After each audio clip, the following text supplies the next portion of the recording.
नमस्कार, स्वागत है आपका 5 की बात में। और आज सबसे पहले व्हाइट हाउस की लड़ाई की बात। अमेरिका में सत्ता किसके हाथ में होगी, इसका इंतजार सभी को है। सिर्फ अमेरिका नहीं, पूरी दुनिया की नजर इस चुनाव पे है कि ट्रंप और जो बाइडेन के बीच में जो कांटे की टक्कर चल रही है उसमें आखिरकार जीत किसकी होगी। अमेरिकी सरकार की नीतियों, चुनाव का असर दुनिया भर के शेयर बाजारों पर भी पड़ता है। और ये माना जा रहा है कि 50 में से 40 राज्यों के जो नतीजे आ गए हैं, लेकिन 10 के आने बाकी हैं, जो कि बहुत अहम है क्योंकि अमेरिकी राष्ट्रपति चुनाव में इलेक्टोरल वोट्स होते हैं, जिसकी वजह से हार और जीत का फैसला होता है। याद कीजिए 2016 के अमेरिकी राष्ट्रपति चुनाव में हिलरी क्लिंटन को करीब 29 लाख ज्यादा लोगों ने वोट किया था। यानी जो लोकप्रिय वोट होते हैं, पॉपुलर वोट, वो उन्हें ज्यादा मिला था, फिर भी वो चुनाव हार गई थी और डोनाल्ड ट्रंप राष्ट्रपति बने थे। ऐसा इसलिए हुआ क्योंकि ट्रंप के पक्ष में इलेक्टोरल कॉलेज रहा। इलेक्टोरल वोट ज्यादा मिले ट्रंप को। इलेक्टोरल कॉलेज की व्यवस्था अमेरिकी संविधान में है। इलेक्टोरल कॉलेज के 270 वोट का जादुई आंकड़ा जो है वो बहुत अहम है। राष्ट्रपति बनने के लिए इसे हासिल करना जरूरी होता है। अगर इस बार भी ये ट्रंप के पक्ष में जाता है तो जो बाइडेन के लिए निराशाजनक होगा। ट्रंप 270 के जादुई अंक तक कई रास्तों से वैसे पहुंच सकते हैं। अगर ट्रंप, कुछ राज्य हैं जो इलेक्टोरल वोट्स जहां ज्यादा है, अगर ट्रंप फ्लोरिडा, पेंसिल्वेनिया जीत जाते हैं, उत्तरी कैरोलिना के साथ एरिजोना, जॉर्जिया, ओहायो को भी अपने नियंत्रण में रखते हैं, तो उनकी राह 2016 की तरह आसान हो जाएगी। फिलहाल वॉशिंगटन में व्हाइट हाउस के पास बड़ी संख्या में पुलिस बल तैनात हैं। कल न्यूयॉर्क में भी पूरी तैनाती देखी गई थी, मैनहट्टन में। हालांकि दोनों उम्मीदवार अपनी अपनी जीत के दावे कर रहे हैं।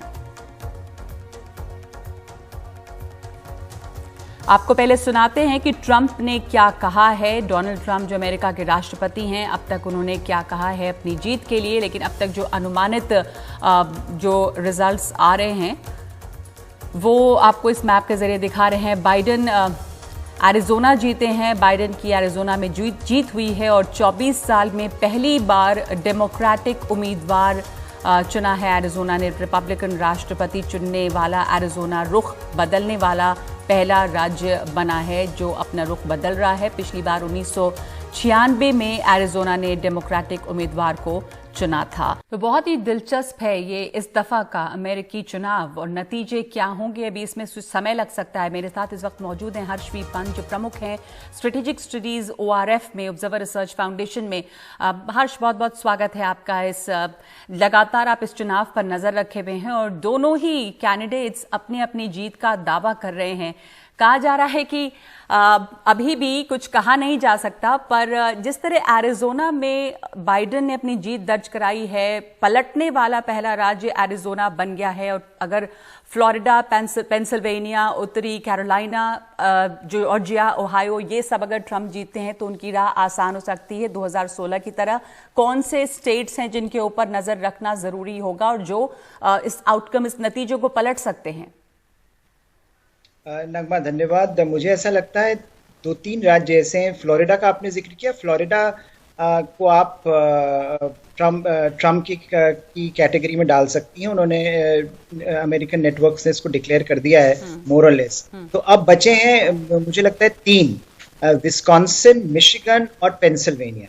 और ये जो सारा जो भी आपने 2 स्पीचेस सुनाई, इसमें दोनों ने ये कहा, जो बाइडेन ने कहा कि बहुत लंबी रात है और बहुत लंबा इसका प्रोसेस होगा, अभी खत्म नहीं हुआ है। और ट्रंप ने तो ये भी कहा कि मैं सुप्रीम कोर्ट जाने की तैयारी कर रहा हूं। वो दोनों की नजरें पेंसिल्वेनिया के जो नतीजे हैं उस पर है, क्योंकि वहां पर जो बैकलॉग है पोस्टल बैलेट्स का वो बहुत ज्यादा है। और ट्रंप काफी आगे, इस समय ट्रंप काफी आगे चल रहे हैं, लेकिन जो पोस्टल बैलेट्स को अगर इंक्लूड किया जाएगा तो उससे वहां पर बदलने की संभावना है। तो दोनों ही साइड इसको लिटिगेशन के लिए ले जाने की तैयारी कर रही हैं।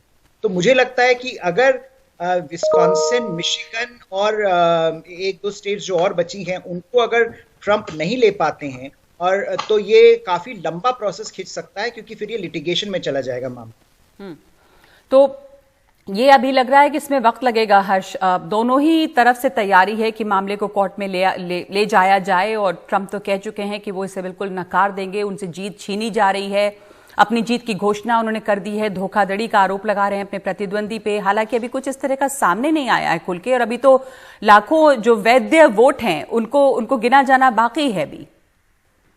बिल्कुल। और देखिए, सबसे आश्चर्यजनक बात नगवा ये है कि ट्रंप ने बहुत अच्छा परफॉर्म किया है।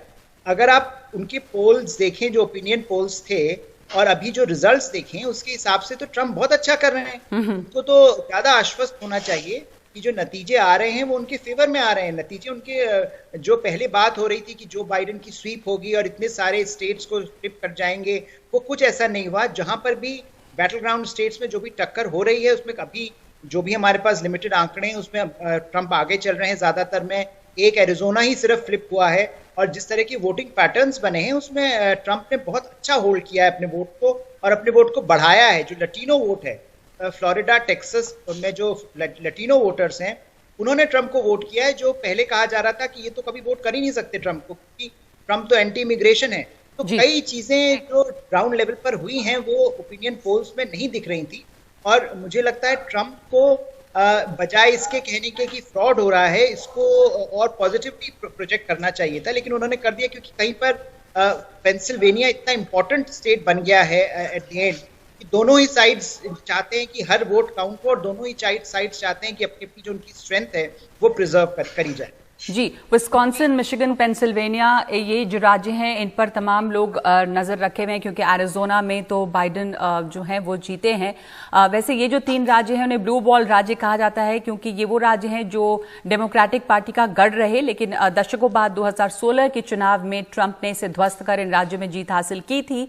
अब बाइडेन इन तीनों में तो पीछे हैं, उन्हें इन राज्यों पर खास करके अच्छा करना होगा। लेकिन कमर आगा साहब, जिस तरह अभी हर्ष पंत कह रहे थे कि ओपिनियन पोल्स अगर हम देखें और बाइडेन थोड़ा आगे थे, हालांकि हमेशा से कांटे की टक्कर रही है, लेकिन इतनी चीजें खिलाफ रही डोनाल्ड ट्रंप के लिए। ये पैंडेमिक जिस तरह उन्होंने उसे हैंडल किया, इकोनॉमी, ये तमाम चीजें, और इसके बावजूद जो अभी नतीजे आ रहे हैं जहां पर कांटे की टक्कर है, तो ये तो वाकई ट्रंप के लिए एक अच्छी खबर है, क्योंकि कोई एंटी इनकम्बेंसी जैसी बात नहीं दिख रही है, उनसे इतनी नाराजगी लोगों की रही वो नहीं दिख रहा। तो सही है कि जो साइलेंट वोटर्स हैं ट्रंप के, वो वोट्स नजर आ रहे हैं अब। हाँ नगवा, बिल्कुल आपने सही कहा, वो नजर आ रहे हैं। इतनी उम्मीद नहीं थी जितनी उनको वोट मिले। लेकिन एक चीज है गौरतलब, वो ये है कि बाइडेन ने अपने वोटर से कहा था, अपने समर्थकों से कहा था कि वो अर्ली वोटिंग करे। उनके समर्थक ने ज्यादातर वोट जो है वो बैलेट, पोस्टल बैलेट के थ्रू किए हैं, जो अभी काउंट नहीं हुए हैं। उसमें से काफी बड़ी संख्या बाकी है काउंट होना। और प्रेसिडेंट ट्रंप ने हमेशा अपने वोटर से कहा था कि लास्ट में वोट करने के लिए। तो उनके वोटर्स जो थे वो जनरली पिछले कुछ दिनों से, जब से वोटिंग शुरू हुई है, तब से लोगों ने जाके बूथ पे वोट डालना शुरू किया। तो ये उम्मीद थी कि वहां पे इनको वोट ज्यादा मिलेंगे, इनके वोटर्स वहां पे ज्यादा आ रहे थे। लेकिन ये है कि इतनी उम्मीद नहीं थी जितना कि उनको मिला है। लग रहा था कि बिल्कुल जिस तरीके से न्यूयॉर्क टाइम और CNN और दूसरे न्यूज चैनल जितने भी हैं वो प्रोजेक्ट कर रहे थे, उससे तो लग रहा था कि इनको बहुत कम वोट मिलेंगे, और पैंडेमिक का जो इशू जिसके बारे में आप अभी कह रही थी, जिक्र कर रही थी, वो बहुत डोमिनेंट रहेगा और ये इनकी बुरी तरह हार होगी। वो नहीं लगता यह है कि इनको भी काफी वोट मिले हैं, और टक्कर की मुझे लगता है कि इसमें वो होगी। लेकिन ये है कि अब दोनों ही क्लेम कर रहे हैं कि हम जीते हैं इलेक्शन। इसका क्या होगा, और ये लगता है मामला लिटिगेशन में जाएगा और काफी समय लगेगा। जैसे कि बैलेट पेपर की काउंटिंग में कहा जा रहा है कि कम से कम 12 नवंबर तक भी लग सकते हैं काउंट होने में। अब देखना यह है कि क्या है। और सुप्रीम कोर्ट में पहले से ही ट्रंप ने अपने नॉमिनी और कंजर्वेटिव नॉमिनी जो है वो इस वक्त मेजॉरिटी में है। प्रॉब्लम जो आएगी उनको, वो आएगी केवल हाउस ऑफ रिप्रेजेंटेटिव में कांग्रेस के, वहां पे उनकी थोड़ी सी प्रॉब्लम नजर आती है। बाकी तो उन्हीं ने सब सेट कर रखा है अपना हिसाब। जी, जो नई जज एमी बैरेट का भी जो नियुक्ति है उसका भी इसमें एक अहम रोल हो सकता है। और इस वक्त जो है वो कांटे की टक्कर दिख रही है, लेकिन पेंसिल्वेनिया में जो इम्पोर्टेंट राज्य है, बहुत सारे जो वोट आए हैं वो डाक से आए हैं, मेल बैलेट्स हैं, 14 लाख से ज्यादा वोटों की गिनती जो है वो बची हुई है, इसमें कई दिन लग सकते हैं। तो आज सुबह सुबह इंडियन एक्सप्रेस की हेडलाइन थी यूनाइटेड स्टेट्स ऑफ एंग्जाइटी। तमाम लोगों में एक एंग्जाइटी बनी हुई है अभी भी, और पेशेंस जो है, सब्र की जरूरत है। एक छोटा सा ब्रेक ले रहे हैं। प्रोफेसर हर्ष पंत और कमर आगा साहब, हम लौटते हैं इस चर्चा में।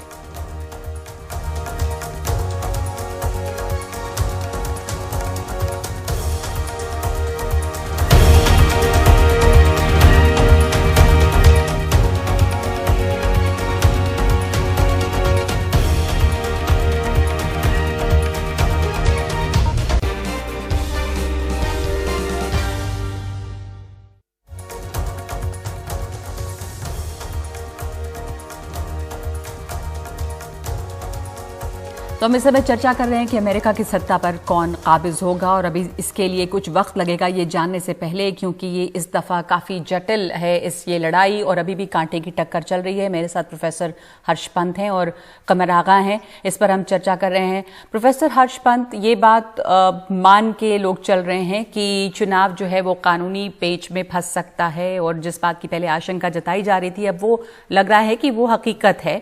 बाइडेन अपनी जीत का दावा कर रहे हैं, ट्रंप चुनाव में धोखाधड़ी की बात करके ये आरोप लगा रहे हैं।